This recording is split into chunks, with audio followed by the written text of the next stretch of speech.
Welcome to the Felt Dyslexic Artist Interview. My name is Elizabeth Buckridge. For me, as a dyslexic artist, other artists and creatives have always been my number one inspiration. In these interviews, we talk with artists and creatives who share their stories, and we gain insight into their process from inspiration to art tips, career building, and more. We're so lucky to listen to the wisdom of Andreea Barbu today.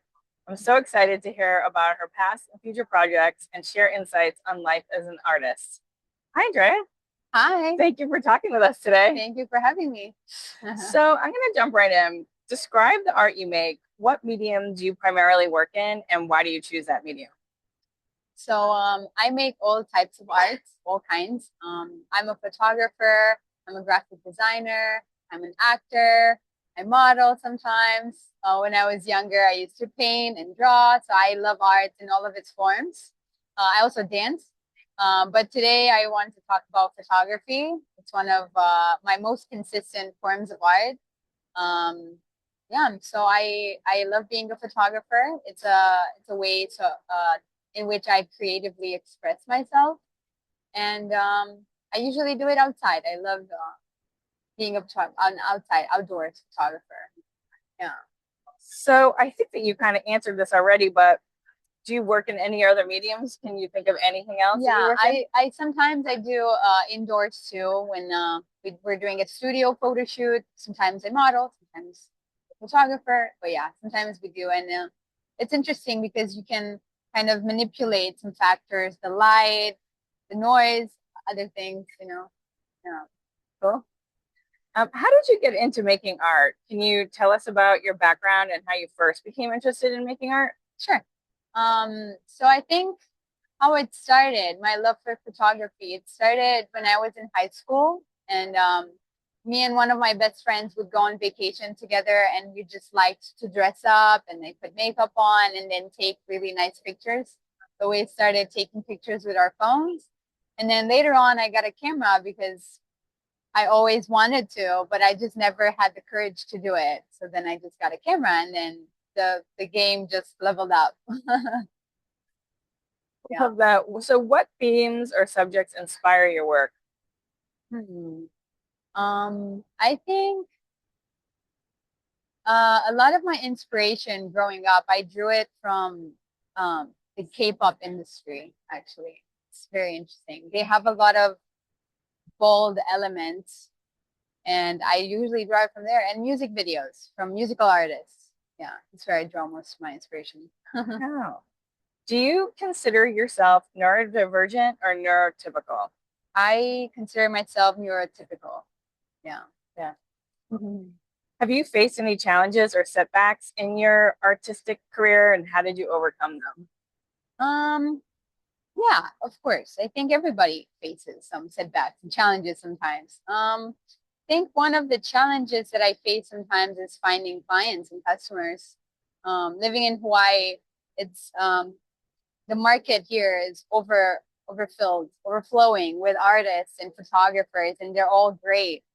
It's just hard to find your customers, and you have to find your niche, or if you want to target more like niches, then it's kind of difficult. Wow. We're in Hawaii. We're on location. um, so where did you grow up? I grew up in Romania in a small town. Yeah. Did you do art when you were a little kid? Yeah. I started with dancing, singing. I would paint, from our art classes and draw, and I really enjoyed it. It's a really good way to just relax and unwind and just not think about the things that you have to do. Yeah. It's really a great way. I agree. So do you have a favorite colorway for your art? And is the colorway for your art different or the same as the colors in your house? Interesting. Let me just start by saying the colors in my house, they're very neutral, but I'm a very bold, creative person. I have a bold personality, and I like a bold style and an eccentric style in the way that I dress sometimes. But as you can see, not all the time because I'm dressed in white today. But my nails are a bold color. So I like to let it show sometimes, but not too much. So it just depends. And then my color theme, I don't like to stick to a certain color or like theme. I like to have a multi-layered style. Try different styles, different creative, unique ways to show different things. I love that. So describe the space where you make your art. Is it usually outside? And how this the space where you make your art inside? Can you describe that? Yeah. So usually when it's outside, I think it's um, like a metaphor for the fact that I love freedom.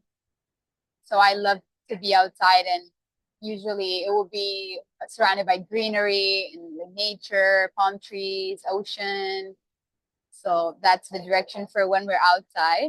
And then when it's inside, I like to focus more um,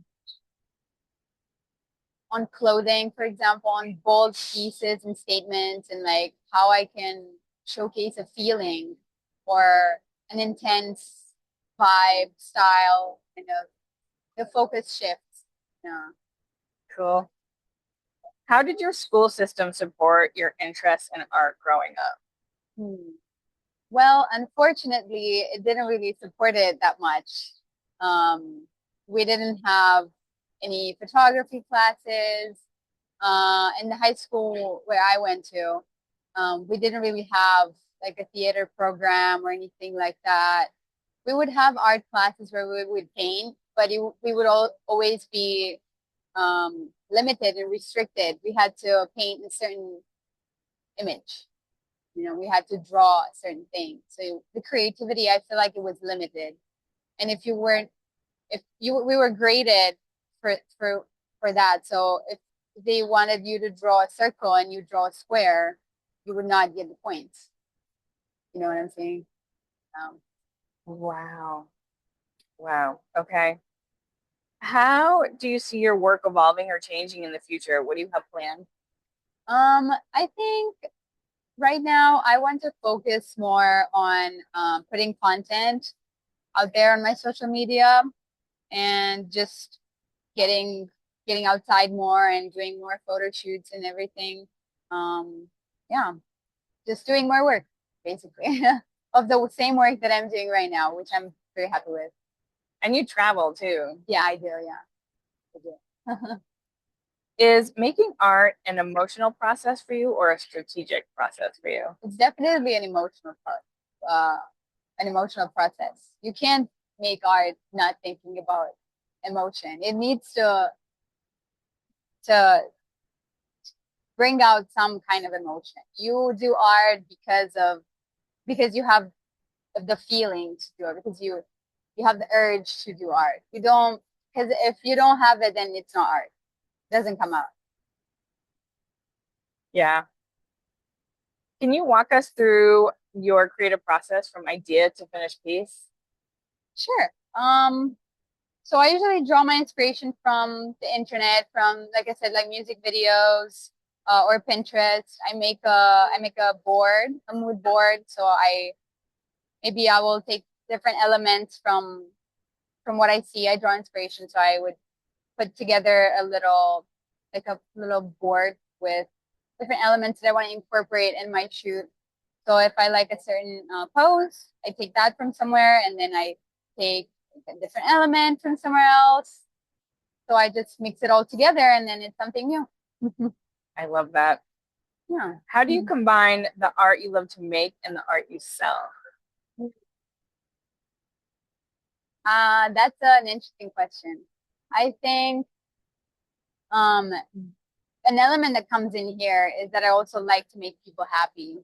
So I want to make sure that my vision aligns with their vision, and then we can create something beautiful that works for everyone. Yeah. Oh. How do people find your art to purchase? We'll put the information in the show notes. So I have my social media account that you can book photo shoots with me. So that's my main source of income. Let's say that. And then I haven't thought of putting prints out there, but now you gave me an idea and I might just work on that today. Maybe putting some prints out there. I love that. And what is your what's the name of your social media, or like how do people So it's gonna be Visuals by Andreea. Okay. On Instagram. Cool. And can you share a recent project or piece of work that you're particularly happy about? Recently, I think about 3 days ago, me and a friend of mine did a photo shoot.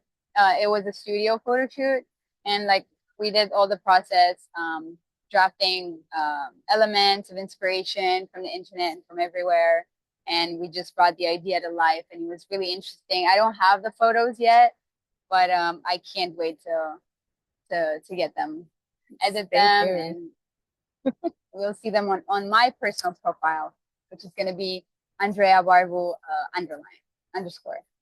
Oh, I love it. Yeah. How do you stay motivated and inspired as an artist? I think motivation and inspiration always motivation comes from within, and then inspiration comes from outside. So you can always get influenced by other people and motivated too. Motivation can also come from outside. You can get motivated by other people. Their work inspires you, and then you suddenly just want to do it yourself too. You're like, I can do that too. I want to. I love that. Are there any other artists or creatives who have influenced or inspired your work? Yeah. Well, you did mention before. I did mention K-pop before. So some artists that inspired me were Big Bang and G-Dragon particularly, and 2NE1, which is a girl group. Yeah, inspired me, and I'm excited to see G-Dragon and 2NE1 live in a concert very soon. So for the first time, I'm very excited for that. That's cool. What advice would you give to an aspiring artist looking to pursue a career in the arts? I would say make it exist first. You can make it look good later.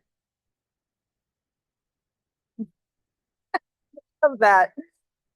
What is your favorite book, movie, song, or podcast? I have many favorite books, but let me think which one I want to recommend. For the younger audiences, I would say The Defining Decade. It's a book written by a psychologist and a therapist. And it's really great, really inspiring for your journey and for what you want to do. Very motivational. 100% recommend that. And then my favorite movie is Now You See Me. That's also that's also a big inspiration for me. It's very, very interesting. A lot of twists, a lot of motives. It's just very exciting for me to watch that. Cool. Do you have a book that you recommend over and over again? It's this that one that I just said, the Defining Decade. Yeah. Okay. Perfect.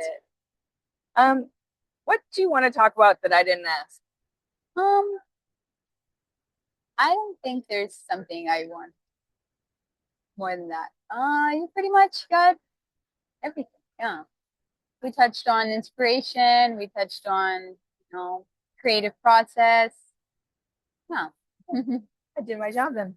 Yeah. Well, thank you so much. Thank you for having me. For talking to us today and letting us into your life for a couple of minutes. I felt inspired for sure. I can't wait to look up that book and check out all of your work. Much love. Thank you. And thank you for listening. Thank See you next time. Yay. Next time.